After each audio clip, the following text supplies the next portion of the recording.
time. So in the leadoff spot tonight, we have South Jersey's own Senator Troy Singleton from the 7th Legislative District. Normally, we like to do these things off the top of our head, but the guests tonight, their bona fides are so impressive that I actually have to read a little. So Senator Singleton is the chair of the Community and Urban Affairs Committee. He's vice chair of the Economic Growth Committee. He serves on the Joint Committee of Housing Affordability, the Budget and Appropriations and Judiciary Committees. He's president of the New Jersey Carpenters Contract Trust, and he has a whopping 93% score from the New Jersey League of Conservation Voters.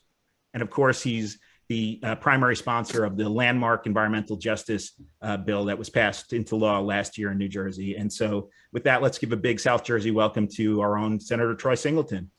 Senator Singleton, are you there? Thanks, Sean. I am. How are you doing very tonight? much for that. I am well. Thank you for that kind introduction, and thank this organization and you in particular for all the work that you do in our South Jersey region to promote a cleaner, and greener and more sustainable New Jersey. I appreciate this opportunity to spend a little time with you guys tonight to talk about some of the legislative accomplishments and priorities, specifically in one that Sean touched on was our environmental justice law that so many of us came together to actually take from languishing to actually to fruition. And I'm blessed to have been a sponsor of that effort. We're going to talk a little bit about clean energy equity, and then we're going to wrap up with our conversation around safe drinking water and some of the efforts we've undertaken. But let me begin providing you with a quick update, if I can, on the New Jersey's, I believe, landmark environmental justice law, oftentimes called the cumulative impacts law as well. So a basic premise, environmental justice is this idea that there should be a fair distribution of both environmental benefits and burdens. And frankly, for too long, poor, lower socioeconomic communities have been dumping sites for polluters and contamination, and they've never had a real voice in determining whether these businesses and institutions were acceptable in their backyard. And the men and women and families of these communities are literally becoming sick from the air and the fumes that they are breathing each and every day. Asthma, lung cancer, respiratory infection, COPD. These are just some of the many ailments that are attributed to pollution. So when I got to the Senate, I worked with my colleagues to make sure we could strengthen an environmental justice bill that frankly had been around a decade prior to make it something that can happen. And I'm incredibly proud of the work that we were able to do after more than a decade of it languishing in the legislature.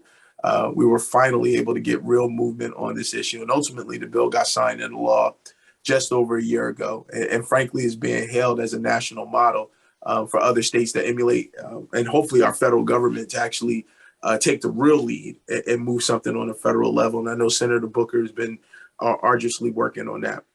So basically, what does this law do?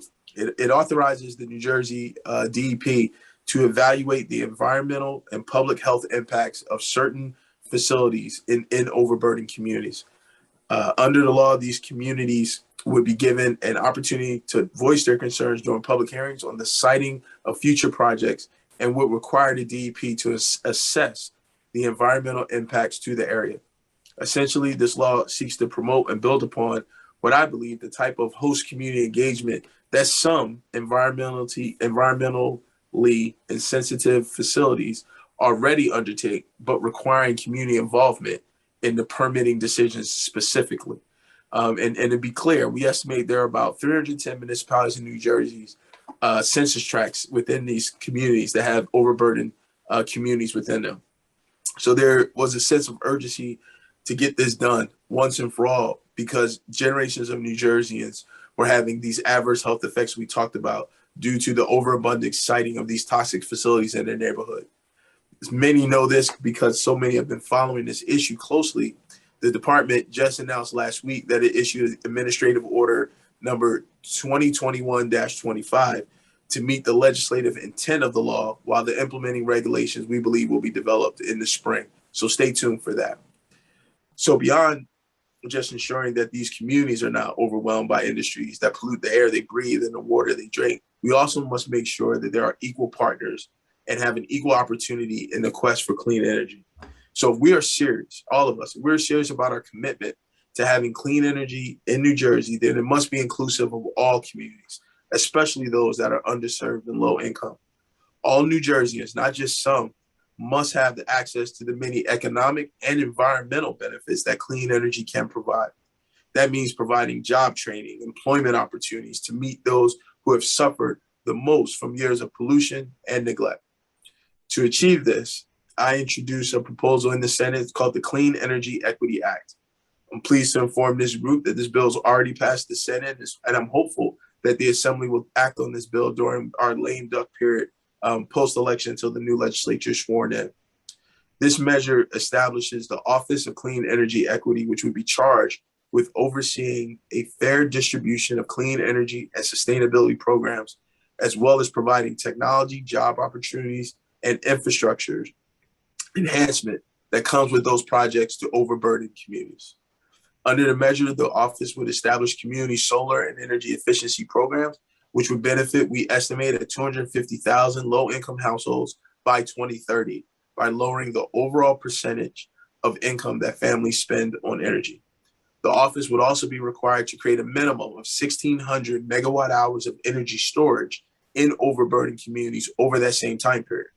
Now, many know energy storage close to where the energy is generated is vital to the adoption of larger scale wind and solar energy. We want to see that actually be enhanced in many communities that right now don't have that opportunity.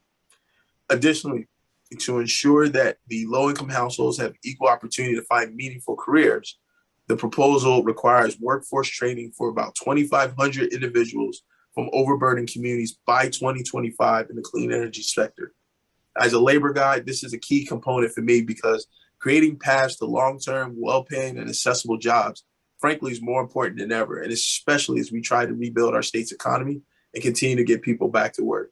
Spurring clean energy investment through smart policy, to me, is a modern, community-centric solution to any growing job crisis that we will face. There's also a way of providing environmental and economic justice to those communities that have shouldered the heaviest environmental burdens.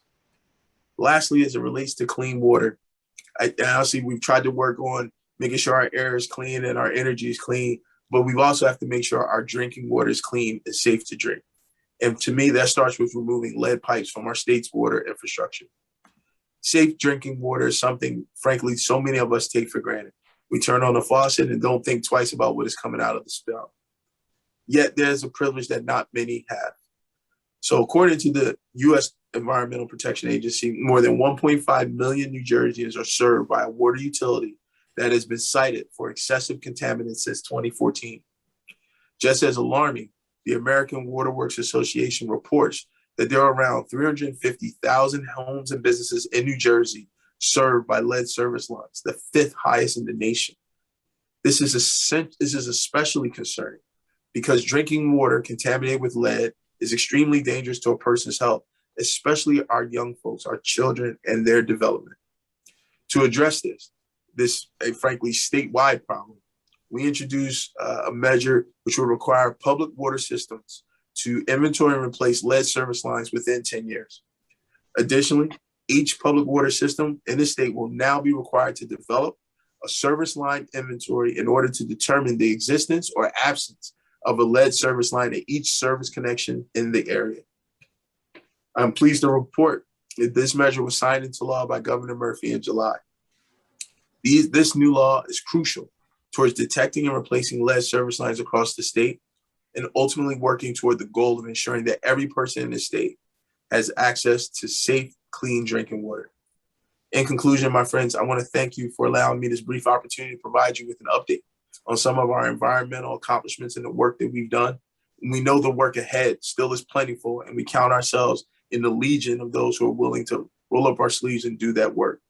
I remain guided by the idea that everyone, regardless of race, income level, zip code, deserve to have clean air to breathe, clean energy to utilize, and clean water to drink. Sean, thank you for this opportunity. I really greatly appreciate it. Thank you, Senator. And you know, one of the things I think we'll get into this in the Q&A, but let us know how we can help, right? You know, we're all in this together, right? All 1.2 million of us in this region and all, 8 million of us in New Jersey. So